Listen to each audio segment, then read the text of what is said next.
सफलता के लिए हमेशा एक अच्छे आइडिया की ज़रूरत होती है जो कम समय में अच्छी मुनाफा दे सके और कम लागत के साथ जो है अच्छा मुनाफा दे सके। ये क्या हो सकता है? ये किसान भाइयों के लिए कैसे जल्दी मुनाफा मिल सकता है? नमस्कार, मैं सोनिका ढटबाल कृषि दर्शन कार्यक्रम में आपका स्वागत है। हमारा आज का विषय है हिमाचल प्रदेश में मधुपालन कैसे करें, मधुमक्खी पालन कैसे करें। इस विषय पर चर्चा करने के लिए हमारे साथ स्टूडियो में उपस्थित हैं डॉक्टर अनुराग शर्मा, जो कृषि विज्ञान केंद्र सोलन से हैं। डॉक्टर अनुराग, आपका हमारे इस कार्यक्रम में स्वागत है। धन्यवाद। डॉक्टर अनुराग, सबसे पहले मैं आपसे ये जानना चाहूँगी, जैसा हमारा विषय है कि मधुमक्खी पालन क्या है। देखिए, मधुमक्खी पालन जो है, अगर आपने सुना होगा, मधुमक्खियों से शहद मिलता है। जी। मधुमक्खियाँ क्या है, शहद इकट्ठा कर रही हैं, परागण कर रही हैं, तो वही है। आप शहद और परागण क्रिया के लिए मधुमक्खियाँ पाल रहे हैं, तो यही एक सिंपल भाषा में मधुमक्खी पालन है। जी, अगर जैसे आपने कहा कि हम मधुमक्खियों को पाल रहे हैं शहद के लिए, तो अगर हम बात करें तो मधुमक्खियों की इसमें कितनी इम्पोर्टेंस है? देखिए, अगर हम बात करें शहद की, जी, तो शहद को सभी जानते हैं कि मधुमक्खियाँ कितना अच्छा शहद बनाती हैं। जी। हम सभी अपने जीवन में खाते हैं। जी, जब भी कोई धार्मिक कार्य होता है, सबसे पहली चीज़ शहद याद आती है। लेकिन मैं आपको बताऊंगा कि मधुमक्खी जो है, शहद के अलावा हमारे लिए बहुत उपयोगी है। वो कैसे है? वो है परागण क्रिया, जिसको हम अंग्रेजी में बोलते हैं पोलिनेशन। जी, मैं आपको बता दूं, जितनी भी हमारी फसलें हैं, अनाज की फसलें हैं, हमारे चाहे फलदार पौधे हैं, चाहे हमारी सब्जियां हैं, चाहे हमारा कोई बीज उत्पादन है, वो सब का सब किसके ऊपर डिपेंड कर रहा है? हनी बीज के ऊपर। हनी बीज और वो क्या है? पोलिनेशन। तो मधुमक्खी का महत्व अगर हम पोलिनेशन से समझेंगे तो हमारे लिए, एक हमारी सोसाइटी के लिए अच्छा रहेगा, ना कि शहद से। जी, हमारे किसान भाइयों के लिए बहुत महत्वपूर्ण जानकारी है कि मधुमक्खी क्या है, कि शहद के लिए ही नहीं, उसकी इम्पोर्टेंस और भी ज़्यादा कितनी है। जो भारत में एक वक्त था जब मधुमक्खी पालन को जो था एक बागवानी के साथ इसको लिया जाता था। समय बदल रहा है, तो जो मधुमक्खी का जो पालन है, जैसे मधुमक्खी पालन का जो व्यवसाय है, ये किसान भाइयों के लिए कितना प्रॉफिटेबल हो सकता है ये बिजनेस? देखिए, जैसा आपने कहा कि पहले होता था, मैं आपको ये बता दूं, मधुमक्खी पालन आज भी कृषि आधारित ही है। जी, हम बिना कृषि के मधुमक्खी पालन के बारे में सोच भी नहीं सकते। ठीक है। अब मधुमक्खियां मधु लेने जा रही है, कहाँ जा रही है? फसलों के ऊपर। फसलों के ऊपर। फसलें हमारे पास ज़्यादा क्या है? जी, हमारी एग्रीकल्चर क्रॉप्स, हमारी हॉर्टिकल्चर क्रॉप्स। तो हम ये कहें कि ये बागवानी से जुदा है ये विषय? नहीं, ये बागवानी से बिल्कुल सीधा तरह से जुड़ा हुआ है। जितनी ज़्यादा फसलें होंगी, उतना ज़्यादा मधुमक्खियाँ मधु इकट्ठा करेंगी, उतना ही ज़्यादा शहद बनाएंगी। और जितनी ज़्यादा मधुमक्खियाँ होंगी, उतनी ही ज़्यादा पोलिनेशन होगी, उतनी ही ज़्यादा हमारी पैदावार होगी। तो ये आपस में बिल्कुल जुड़े हुए हैं दोनों ये व्यवसाय, मधुमक्खी पालन भी और बागवानी भी। इनको हम अलग नहीं कर सकते। अगर हम मधुमक्खी पालन की बात कर रहे हैं, तो अगर कोई जैसे किसान है, वो मधुमक्खी पालन का ये बिजनेस करना चाहता है, तो उसको कितना खर्च करना पड़ेगा? देखिए, अगर आप बिल्कुल प्रारंभ की बात करते हैं और एक व्यवसाय का अगर आपने प्रारंभ करना है, तो आपको जो है एक बक्सा मधुमक्खी का, जिसमें कि आपके पास 8 से लेकर 10 फ्रेम्स होती है मधुमक्खी की, उसमें आपकी मधुमक्खियाँ होती हैं, तो वो आपको लगभग उसकी कीमत पड़ती है 4-4.5 हज़ार रुपये। तो अगर आपने व्यवसाय आरंभ करना है, तो कम से कम आपके पास 50 बक्से मिनिमम चाहिए, ताकि आप व्यवसाय करें। क्योंकि आपने माइग्रेशन करनी है, एक स्थान से दूसरे स्थान पे लेके जाना है, तो आपके पास इतना नंबर होना चाहिए कि गाड़ी का खर्चा जो है वो आपका 50 बक्सों में भी उतना ही है, 10 बक्सों में भी उतना ही है। तो आप 50 बक्सों तक उसे लेके जाए कम से कम। फिर आपने व्यवसाय करना है, तो आपने देखना है व्यवसाय क्यों कर रहे हैं? शहद उत्पादन के लिए। जितने ज़्यादा बक्से होंगे, उतना ज़्यादा शहद निकलेगा। तो कम से कम 50 बक्से। तो अगर हम देखते हैं 4,000 के हिसाब से देखा जाए, तो कम से कम 2-2.5 लाख रुपया कम से कम इनिशियल जो कॉस्ट है आपकी, ये इस मधुमक्खी पालन के ऊपर आएगी। अगर हम व्यावसायिक मधुमक्खी पालन की बात करते हैं। लेकिन इसके साथ दूसरा है, जो कि हमारे हिमाचल प्रदेश में है, जो हमारी देसी मक्खी है, जिसको एपिस सेराना इंडिका कहा जाता है। अगर आपने उसके साथ मधुमक्खी पालन करना है, तो उसमें ये सब चीज़ें नहीं है। उसमें आपको, अगर आपने देखा होगा, पुराने घरों में तीरे लगे होते थे, दीवारों में उनके साथ चला होता था। तो अगर आप वो मधुमक्खी पालन कर रहे हैं, तो उसमें कोई खर्चा नहीं है। शहद आपको मिल रहा है, अच्छा शहद मिल रहा है, गुणवत्ता वाला शहद मिल रहा है, तो आप उस शहद के साथ भी आप एक मधुमक्खी पालन कर सकते हैं। अगर जो मधुमक्खी पालन करना है, जैसे हमने बात की, आपने बताया कि जो एक बक्सा है वो 4,000 से 4,500 रुपये तक का जो मिलेगा। जैसे अगर जो मधुमक्खी पालन करनी, जिसने शुरुआत करनी है, तो वो कैसे करे और किन किन बातों का विशेष ध्यान रखे? ये बड़ा ही महत्वपूर्ण प्रश्न है। देखिए, अब मुझे भी इस फील्ड में काफ़ी वर्ष हो गए, 5-6 साल हो गए।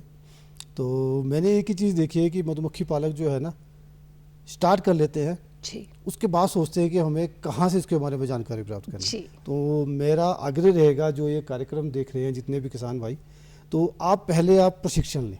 प्रशिक्षण लेने के लिए आपके पास कृषि विज्ञान केंद्र हैं, आपके पास यूनिवर्सिटीज़ हैं, आपके पास विभाग है। आप कहीं भी जाएं, वो ये कि हम, अब जैसे मैं नौनी विश्वविद्यालय से हूँ, मेरा कृषि विज्ञान केंद्र सोलन है, तो हमारे यहाँ पे जितने भी प्रशिक्षण दिए जाते हैं निःशुल्क दिए जाते हैं। किसी भी तरह का फार्मर से किसी भी तरह का फीस नहीं लिया जाता। उनका रहना खाना पीना सब हम यहाँ पे फ्री प्रोवाइड करते हैं। उसके अलावा उनके लिए जो कृषि विज्ञान केंद्र दे रहा है वो क्या करता है, उनके लिए लिटरेचर प्रोवाइड करते हैं, ट्रेनिंग्स देते हैं, एक्सपोजर विजिट होती है। तो मेरा किसानों से यही आग्रह है, अगर आप चाहते हैं मधुमक्खी पालन में आना तो पहले प्रशिक्षण लें। प्रशिक्षण के साथ ही आपको क्या मिलेगा, सर्टिफिकेट। जो सर्टिफिकेट आपकी एक पहचान होगी कि आपने मधुमक्खी पालन के लिए, आपने कार्यक्रम के लिए आपने प्रशिक्षण लिया है, फिर आप आसानी से जो है अपना व्यवसाय जो है आरंभ कर सकते हैं। जी, मैं अपने किसान भाइयों को बता दूं कि ये प्रोग्राम फ़ोन इन है। आप अगर हमें फ़ोन पे कोई जानकारी लेना चाहते हैं तो 0177-280-177 280-178 पे हमें फ़ोन करके ले सकते हैं, जानकारी ले सकते हैं। जैसे आपने बात की कि आप ट्रेनिंग ले सकते हैं डॉक्टर अनुराग, आपने कहा कि स्टडीज़ भी होती हैं। अगर कोई जो है ट्रेनिंग भी लेना चाहता है और इस विषय पे पढ़ाई करना चाहता है तो वो कैसे करे और वो कहाँ से कर सकता है? देखिए जी, अगर पढ़ाई की बात, अगर विषय की बात करें तो जैसे हमारी यूनिवर्सिटी है नौनी विश्वविद्यालय, एक पालमपुर में यूनिवर्सिटी है कृषि विश्वविद्यालय, तो यहाँ पे आप ग्रेजुएशन का कोर्स आप +2 के बाद कर सकते हैं। +2 के बाद, +2 में आपको साइंस चाहिए होता है, इधर मेडिकल नॉन मेडिकल। हमारी यूनिवर्सिटी के एंट्रेंस टेस्ट होते हैं, आप वो क्वालिफाई करते हैं, आप ग्रेजुएशन करते हैं। ग्रेजुएशन के बाद जो है एमएससी में जो है आपका जो पोस्ट ग्रेजुएशन है वो एक स्पेसिफिक हो सकता है एपीकल्चर के ऊपर। तो अगर आप बिल्कुल आप फोकस्ड हैं कि आपने एपीकल्चर करना है तो आप पहले हॉर्टिकल्चर का बीएससी प्रोग्राम करिए 4 इयर्स का, इसके बाद आप 2 साल का जो एमएससी प्रोग्राम करें। हाँ, अगर आपकी और इसमें ज़्यादा इच्छा है, आप ज़्यादा अच्छा सीखना चाहते हैं तो पीएचडी भी आप इसमें कर सकते हैं, अदरवाइज ट्रेनिंग्स तो है ही है। और रही बात ट्रेनिंग की, अगर कोई किसान भाई है वो अपना ये बिजनेस सेटअप कर लिया, जैसे आपने कहा कि हम क्या करते हैं पहले कर लेते हैं उसके बाद हम ट्रेनिंग करते हैं, तो वो ट्रेनिंग अब लेना चाहता है, अब उसने सेटअप तो कर लिया, अब वो ट्रेनिंग लेना चाहता है कि अब उसे अच्छी तरह से अपनी मधुमक्खियों का भी ध्यान रखना है और मुनाफा भी कमाना है, तो वो कैसे लेगा? देखिए, उसके लिए मैंने आपको बता दिया कृषि विज्ञान केंद्र तो है ही है। इसके अलावा जो राष्ट्रीय स्तर पर है वो नेशनल बी बोर्ड है एक, ठीक है जी, वहाँ पर भी आपको जो है रजिस्ट्रेशन आप करवा सकते हैं। आप बी कीपर हैं, आप रजिस्ट्रेशन करवा सकते हैं, वहाँ पे जाके भी आप अपनी ट्रेनिंग्स के लिए आवेदन दे सकते हैं। अदरवाइज कृषि विज्ञान केंद्र हैं, विश्वविद्यालय हैं, उद्यान विभाग भी है, तो इन माध्यमों से आप कभी भी, ऐसा नहीं है कि अगर आपने मधुमक्खी पालन आरंभ कर दिया उसके बाद आप प्रशिक्षण नहीं ले सकते, ऐसा नहीं है। और मैं आपको बता दूं कि अभी लास्ट ईयर ही हमारे कृषि विज्ञान केंद्र में हम लोगों को नेशनल बी बोर्ड द्वारा 7 ट्रेनिंग्स दी गई थी, जो हम लोगों ने यहाँ के सोलन के ही, सिर्फ सोलन क्षेत्र के ही, सोलन जिले के जो है कि अपने बागवानों को दी है। और मुझे ये बताते हुए बड़ी खुशी है कि उनमें से कई प्रशिक्षुओं ने आज अपना मौन पालन का एक अच्छा खासा बिजनेस जो है स्टार्ट कर दिया है। ये बहुत ही आपने अच्छा हमें बताया कि जिस तरह से बिजनेस स्टार्ट कर दिया उन्होंने। अगर हम, जैसे आपने हमें बताया कि मधुमक्खी पालन के लिए हमें बॉक्स की ज़रूरत होती है, तो बॉक्स के साथ साथ अब और हमें कितने उपकरण की ज़रूरत होती है, क्योंकि ऐसा है कि अपनी सेफ्टी भी बहुत ज़्यादा इम्पॉर्टेंट है, ठीक है, ऐसे मधुमक्खियों के साथ छेड़छाड़ नहीं की जा सकती, तो और कौन कौन सी उपकरणों की आवश्यकता होती है? देखिए, जो बेसिक से बड़े इक्विपमेंट्स हैं, एक तो जाली होती है जी, जिसे हम मुंह पे लगा के रखते हैं, ताकि उससे क्या होता है कि मधुमक्खी जो है आपके फेस पे अटैक ना करे, क्योंकि हमारा सबसे ज़्यादा सेंसिटिव पार्ट जो होता है फेस होता है। अगर मधुमक्खी ने आपके फेस में काट दिया तो सबसे ज़्यादा आपको चांसेस होते हैं फीवर, हाई फीवर आने के, और आपका सबसे सेंसिटिव है मुंह, तो अगर स्वेलिंग आ जाएगी तो आप अच्छा भी नहीं दिखोगे। तो सबसे इंपॉर्टेंट होता है जाली, उसके बाद ग्लव्स जो स्टार्टिंग में होते हैं जी, धीरे धीरे, क्योंकि मैंने देखा जो मौन पालक काफ़ी आगे पहुँच चुके हैं वो इन चीज़ों का इस्तेमाल नहीं करते। आरंभ में ग्लव्स, जाली, आपके पास हाइव टूल होते हैं, उसके बाद स्मोकर्स, अगर आपने मधुमक्खियों को शांत करना है तो स्मोकर्स का इस्तेमाल किया जाता है।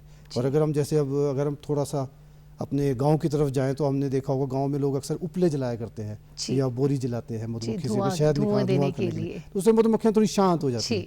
तो ये सब चीज़ें हैं बड़ी ज़रूरी हैं इनिशियली।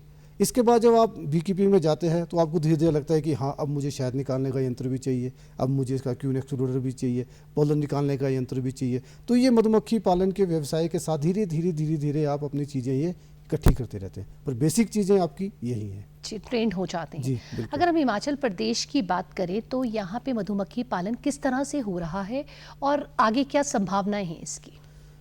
देखिए, हिमाचल प्रदेश में मधुमक्खी पालन जो है, जो मैं कहूँगा कि धीरे धीरे रफ्तार पकड़ रहा है। हमारे हिमाचल में 2 तरह का मधुमक्खी पालन है, एक देसी मक्खी के साथ और एक विदेशी मक्खी के साथ। अगर आप हमारे पहाड़ी इलाकों में चल जाएं, किन्नौर, अगर आप चंबा, या शिमला या फिर मंडी के पहाड़ी इलाकों में चले जाए, जी। वहाँ पे क्या है, देसी मक्खी के साथ अपना जो है एक मधुमक्खी पालन चला है। वो ये बड़ा पुरानी कही है, मैं ये नहीं कहूँगा कि आज की नई चीज़ है, ये जी। बहुत पुरानी चीज़ें हैं हमारी, जो चली आ रही है, हमारे एक कल्चर का हिस्सा बन चुकी हैं।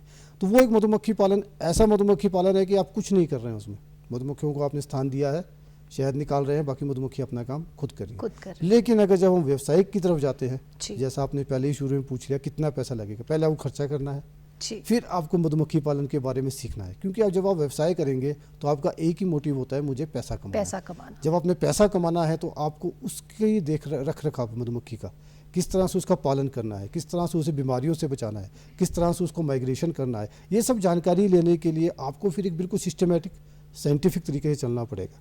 तो ये दोनों तरीके के व्यवसाय हिमाचल में हो रहे हैं। लेकिन संभावनाएं जहाँ तक आपने बताई है, मैं अभी बता दूं, हमारे पास इतने बक्से अभी नहीं है जितनी हमारे यहाँ कृषि आधारित जो है क्षेत्र है। तो जितना हमारा कृषि क्षेत्र है उसके अनुपात में अभी हम 10% भी हमारे पास मौन पालक नहीं है। तो इसको बढ़ाना पड़ेगा जी, वो बहुत ज़रूरी है, ये बहुत ज़्यादा ज़रूरी है।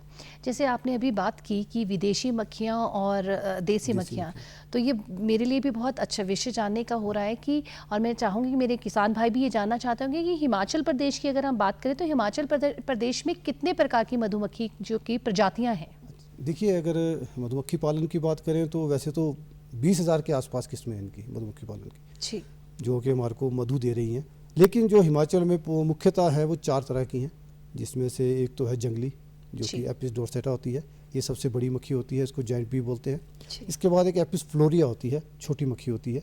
और फिर जो हमारे पास लेकिन इनसे शहद निकालना मुश्किल है, क्योंकि एक जंगली मक्खी है वो पेड़ में छत्ते लगा के रह रही है, एक छोटी मक्खी है वो झाड़ियों के अंदर छत्ते लगा रही है, तो उनसे शहद निकालना मुश्किल है। और अब जो है व्यवसायिक, जब आपने शहद निकालना है, पालना है, तो उसके लिए 2 ही मक्खियाँ हैं, देसी मक्खी एपिस सेराना इंडिका और हमारी यूरोपियन मक्खी जो एपिस मेलिफेरा है। इन दोनों मक्खियों से हिमाचल में काफ़ी अच्छा मधुमक्खी पालन जो है हो रहा है। जी, जैसे आपने अब शहद की बात की, तो जब ये शहद जो है मधुमक्खियों से कब निकाला जाता है? और दूसरी बात, जैसे आप छत्ते की भी बात कर रहे हैं कि कभी झाड़ियों में लगाते हैं, कभी कहीं लगाते हैं, तो मधुमक्खियां जो हैं एक समय में छत्ता, कितने समय में एक छत्ता लगा लेती हैं? देखिए, शहद जहाँ तक निकालने की बात है तो शहद क्या है? शहद है जो कि मधुमक्खी मधु लेके आ रही है। तो शहद निकालने का तो ऐसा है, जितना ज़्यादा फूल, जितना ज़्यादा नेक्टर, उतना ज़्यादा मधु। जी। अब आप देखिए, जब आप आजकल का समय है, अभी लगता है हमें हिमाचल में ठंड है, कुछ नहीं है, तो मधुमक्खी पालक क्या कर रहे होंगे? तो मैं आपको बता दूं, यही एक ऐसा समय है जो मधुमक्खी पालन जो है असली पैसा कमा रहे हैं। ठीक है। अब ये सबके दिमाग में, जहन में जाता है कैसे? तो ये इसका सवाल है कि माइग्रेशन, जैसे कि आपने देखा होगा ना, भेड़ बकरियां लेके उतरते हैं लोग सर्दियों के समय में, तो इस समय भी मधुमक्खी पालक क्या है, नीचे जा चुके हैं, हरियाणा, पंजाब, राजस्थान, जहाँ पे आपके पास फसलें पर्याप्त मात्रा में हो, जैसे कि आपके पास सरसों है, सफ़ेद चना होता है, जीरा होता है, ठीक है। तो इस तरह की फसलों पे वो जाते हैं, वहाँ पे जाके अपनी मधुमक्खियों के बक्से रख देते हैं, उसमें से जो अब शहद निकलता है, आप देखिए हफ्ते में वो एक बार भी निकाल लेते हैं, 10 दिनों में एक बार भी, जितना ज़्यादा मधु लाएगी वो उतनी जल्दी वो शहद निकालते हैं। लेकिन अगर हम बात करें देसी मक्खी की, जो कि है, उसमें साल में सिर्फ 2 ही बार शहद निकाला जाता है, ज़्यादा से ज़्यादा। अगर यही है कि शहद की निकालने के लिए कुछ समय नहीं है, शहद निकालना को है आपकी, आप देख रहे हैं मक्खी को, अगर आपकी फ्रेम भर गई है तो आप शहद निकाल सकते हैं। ये तो क्या मधुमक्खी पालन करने के लिए हमें एक स्पेशल लाइसेंस मिलता है कि हम उस लाइसेंस के द्वारा ही जो है ये बिजनेस कर सकते हैं?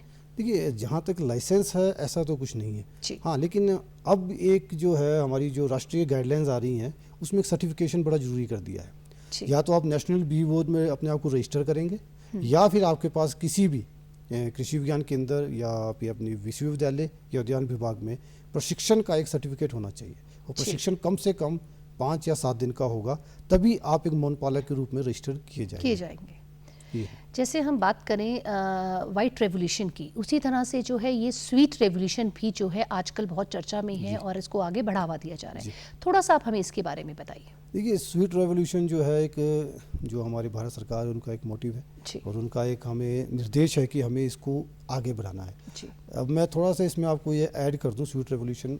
अब देखिए, फ़र्क देखिए कैसे आता है। जब हम 2012-13 या उससे पहले जाते हैं, तो हमारे अगर देश की बात करें, शहद का उत्पादन बड़ा ही कम था, 20 से 30 हज़ार मेट्रिक टन। अब वही बढ़कर आज की डेट में हो चुका है 60 से लेकर 70 हज़ार मेट्रिक टन। तो ये एक स्वीट रेवोल्यूशन की तरफ बढ़ता हुआ कदम है कि हम अपनी प्रोडक्शन बढ़ा रहे हैं, उसके साथ साथ एक इसमें अच्छा कदम और बढ़ रहा है कि मौन पालकों को इस तरह से प्रशिक्षण दिया जा रहा है कि हमारा एक्सपोर्ट भी बढ़ रहा है जी। जो एक्सपोर्ट हमारा पहले सिर्फ 10 से 20 हज़ार मेट्रिक टन था, आज की डेट में वो बढ़ के 60 से 70 हज़ार मेट्रिक टन हो चुका है जी। और अब हमारा सबसे ज़्यादा एक्सपोर्ट इस समय कहाँ हो रहा है, यूएसए को। जी। तो आप देखिए अगर एक्सपोर्ट के लिए बड़े ज़्यादा मानक हैं, अगर आप अपेडा की साइड में जाएंगे कई तरह के मानक है, पेस्टिसाइड यूज नहीं होनी चाहिए, पानी की मात्रा बिल्कुल ठीक होनी चाहिए। तो इन सब मात्राओं को अगर हमारे मौन पालक ध्यान दे रहे हैं तो इसका मतलब है कि उस पथ की तरफ हम बढ़ रहे हैं। और हमारा ये काफ़ी अच्छी एक निकल के आई है इन सब चीज़ों से कि मौन पालन जो है, जो मधुमक्खी पालन जो है, ये ऐसा व्यवसाय है जिसमें युवा बहुत आ रहे हैं। युवाओं को ये आकर्षित कर रहा है। जब युवा इसमें आएंगे तो मुझे लगता है कि इसका एक भविष्य बहुत अच्छा है। नई सोच और नए विचार के साथ जो है ये एक ऐसा व्यवसाय है कि आपको घर से बाहर आना है, घर से बाहर जाना है, आपके पास अपने लिमिटेड संसाधन है, आप अपने टेंट में रह रहे हैं, तो ये काम अगर युवा करें तो मेरे हिसाब से ज़्यादा अच्छा रहेगा। और वो आ भी रहे हैं, ऐसा नहीं है कि नहीं आ रहे, वो आ भी रहे हैं और इस काम को आगे भी बढ़ा रहे हैं। जिस तरह से डॉक्टर अनुराग आपने बोला कि जो हमारे युवा भी हैं और हमारे लोग जो हैं वो शहद के प्रति बहुत जागरूक हो रहे हैं और इसकी इंपॉर्टेंस को ज़्यादा समझ रहे हैं, मुझे लगता है कहीं ना कहीं कोविड-19 जो है ये बहुत बड़ा फैक्टर रहा होगा, क्योंकि जब कोविड-19 जब ये बीमारी आई तो उससे क्या हुआ कि लोग अपने स्वास्थ्य के प्रति जो बहुत जागरूक हुए, तो शहद जो है वो इतना इम्पॉर्टेंट उनके लिए बना। तो थोड़ा सा इसके बारे में बताइए कि कैसे ये आपके इम्यून सिस्टम को स्ट्रॉन्ग करता है। देखिए, जब हम शहद की बात करते हैं तो अगर आप शहद का 1 चम्मच रोज़ खाते हैं तो कहते हैं कि आपको जो कभी भी हृदय से संबंधित या कैंसर से रोग जो है कभी नहीं होगा। कारण शहद में बड़े ज़्यादा एंटीऑक्सीडेंट्स होते हैं और एंटीऑक्सीडेंट्स का काम क्या होता है, जो हमारे शरीर के अंदर जो फ्री सेल्स होते हैं ना, फ्री रेडिकल्स, जो कि हमारे कैंसर के जो बनाते सेल्स, उनको वो बिल्कुल लॉक कर देता है, उन्हें हमारे सेल्स की ओर आने नहीं देता। तो शहद का अगर हम नियमित सेवन करते हैं तो ये जो घातक बीमारियां हैं, जो कि जिससे कि आज मैं देख रहा हूँ हिमाचल के बच्चे भी ग्रसित हैं इस समय, खासकर हृदय बीमारियों से, तो अगर हम शहद का सेवन कंटिन्यूसली करें तो ये इन सब चीज़ों को रोकने के लिए कारगर है। इसके अलावा देखिए, अब हम शहद की बात ही कर रहे हैं, मैं थोड़ा सा इसमें एक और चीज़ ऐड करूँगा। एक बी वेनम जो होता है, मधुमक्खी का डंक। मधुमक्खी का डंक हमारे लिए बड़ा अच्छा है। अगर आपको कोई गठिया से संबंधित कोई बीमारी है या आपके अंदर कोई इन्फ्लेमेशन संबंधित कोई रोग है, उन सब चीज़ों को दूर करने के लिए बी वेनम एक बहुत अच्छी थेरेपी है।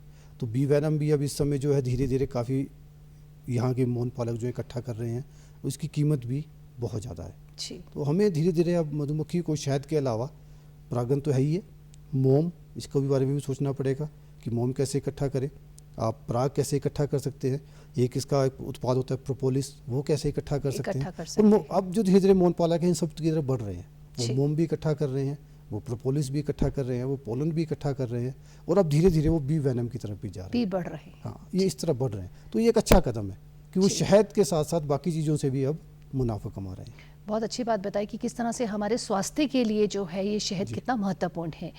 अगर हम शहद की ही बात को छोड़ के हम जैसे बी वैक्स हो गई, ये कई चीज़ें जो हैं हमें जो है ये मधुमक्खी से मिलती हैं और जो ये है इससे भी काफ़ी मुनाफा कमाया जा सकता है, थोड़ा सा आप इसके बारे में हमें बताइए। देखिए, जैसे मैंने अभी आपको कहा कि शहद के अलावा हमारे पास मोम है, मोम के साथ साथ हमारे पास प्रोपोलिस, जो मैंने आपको कहा। मोम का इस्तेमाल देखिए सभी जानते हैं, कैंडल्स में इस्तेमाल होता है, आप पॉलिशीज़ में इस्तेमाल कर सकते हैं। उसी तरह से आपका प्रोपोलिस है, उसका इस्तेमाल भी पॉलिशीज़ में होता है, कई तरह की मेडिसिन में होता है। फिर आपको रॉयल जेली, रॉयल जेली एक ऐसा प्रोडक्ट है जो कि क्वीन बी के लिए इस्तेमाल किया जाता है। और अगर जैसे कि आप जानते हैं मधुमक्खियों में सिर्फ क्वीन ही सब कुछ है, अगर रानी ठीक है तो पूरा का पूरा छत्ता ठीक है, अगर रानी ठीक नहीं है तो फिर कुछ ठीक नहीं। तो अगर रानी को ठीक रखना है तो रॉयल जेली प्रोडक्शन चाहिए ही चाहिए। तो रॉयल जेली जो एक है, ये एक ऐसा द्रव्य है जो कि बहुत कम मात्रा में निकलता है और क्वीन सेल में निकलता है, लेकिन इसकी जो कीमत है कई लैक्स में है। अगर आप 10 मिलीलीटर भी इसे इकट्ठा कर लेते हैं तो इसकी कीमत कई लैक्स में।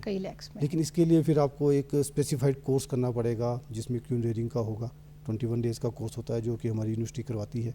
और अब जो हमारे मौन पालक हैं, हमने इस साल भी 25 लोगों को प्रशिक्षण दिया है यूनिवर्सिटी ने, लास्ट ईयर भी दिया था। तो अब इसमें कुछ लोग जो हैं धीरे धीरे इस तरफ भी जा रहे हैं, इस तरफ रुझान बढ़ रहा है। क्योंकि शहद देखिए, अगर आप इन प्रोडक्ट्स की बात करेंगे, सबसे सस्ता प्रोडक्ट मधुमक्खी का शहद है, बाकी सब महंगा है। प्रोपोलिस बहुत महंगा है, वैक्स बहुत महंगी है, और ये देखिए मधुमक्खी साथ में ला रही है अपने, पराग वो अपने साथ लेके आ रही है। तो आपने कहीं नहीं जाना है, बस एक यंत्र चाहिए उसे इकट्ठा करने के लिए। बहुत अच्छी बात बताई कि जैसे वीवैक्स हो गई, ये जो ब्यूटी प्रोडक्ट्स के लिए इस्तेमाल होती है, कि शहद के साथ साथ हम और चीज़ों में भी जो है उसके वेस्ट मटेरियल से भी हम जो है बहुत ज़्यादा जो है मुनाफा कमा सकते हैं। अगर हम हिमाचल प्रदेश की बात करें तो हिमाचल प्रदेश में जो है मौसम हमेशा एक जैसा नहीं रहता है, कभी बहुत ज़्यादा ठंड, कब बहुत ज़्यादा बरसात। तो इस समय जो मधुमक्खी पालन है वो कैसे इसको जो है सस्टेन रख सकते हैं? देखिए, इस समय जो हमारे जो मौन पालक हैं, जो हमारा जो मौन पालन का एरिया वैसे देखा जाए जहाँ पे व्यावसायिक हो रहा है, वो नालागढ़ का एरिया है, शिमला में काफ़ी अच्छे मौन पालक हैं और कांगड़ा जिला में है। ये 3 जिलों का काफ़ी अच्छा एक दबदबा है। तो इस समय अगर हम बात करें सभी जगह पे, तो हमारे जितने भी मौन पालक है हिमाचल छोड़ के बाहर हैं। जैसे मैंने आपको बताया था, हरियाणा, पंजाब या राजस्थान में, अलवर तक जाते हैं लोग, और कई लोग तो इस समय यूपी में भी जाते हैं। तो वहाँ पे इस समय इनके लिए बड़ा अच्छा सिनेरियो है कि आपको जो है किसान जो है मधुमक्खी के बक्से रखने भी दे रहा है और काम भी करने दे रहा है, और मधुमक्खी पालन के साथ साथ वो मुनाफा भी कमा रहा है। मुनाफा कैसे कमा रहा है? क्योंकि उसकी पैदावार बढ़ रही है, पैदावार बढ़ रही है, गुणवत्ता बढ़ रही है। तो इन सब चीज़ों के साथ साथ जब जुड़ेगा तो किसान को भी फ़ायदा है और मौन पालन को भी फ़ायदा है। डॉक्टर अनुराग, आप हमारे इस कार्यक्रम में आए, मैं चाहती हूं कि आप हमारे दर्शकों को कोई संदेश दें ताकि उनको इससे जो है वो मुनाफा कमा सकें। ये बताएं कि किस तरीके से वो शहद के साथ साथ अपनी सेहत का भी ध्यान रख सकते हैं और जो है और प्रोडक्ट्स भी से भी जो है मुनाफा कमा सकते हैं। देखिए, सबसे पहला संदेश तो मेरा सभी किसानों से रहेगा, चाहे वो मौन पालन कर रहे हैं चाहे नहीं कर रहे हैं, कि वो कीटनाशकों का इस्तेमाल थोड़ा कम करें। क्योंकि कीटनाशक जो हैं हनी बीज के लिए, मधुमक्खियों के लिए सबसे बड़ा खतरा है। हमें कीटनाशकों का इस्तेमाल बिल्कुल नहीं करना है, कम करना है। अगर हो सके ज़रूरत है तो बिल्कुल समय अनुसार करना है। दूसरा, मेरा सभी युवाओं से जो इस कार्यक्रम को देख रहे हैं यही आग्रह रहेगा कि मौन पालन से जुड़े, क्योंकि मौन पालन एक ऐसा व्यवसाय है जो आपकी आय में तो वृद्धि करेगा ही करेगा, लेकिन आपकी समाज में प्रतिष्ठा भी बढ़ाएगा। जी, डॉक्टर अनुराग, आप हमारे इस कार्यक्रम में आए, आपने इतनी महत्वपूर्ण जानकारी दी, उसके लिए बहुत बहुत धन्यवाद। कहावत है कि जितना मीठा डालेंगे उतनी मिठास होगी, और ये कहावत जो मधुमक्खी पालन है उसमें बिल्कुल सही साबित हो रही है कि जितनी शिद्दत और मेहनत से हम काम करेंगे उतना ही हम फायदा कमा सकते हैं। आशा करती हूँ कि आज का कार्यक्रम आपको अच्छा लगा होगा। अगले हफ्ते फिर मिलेंगे। नमस्कार।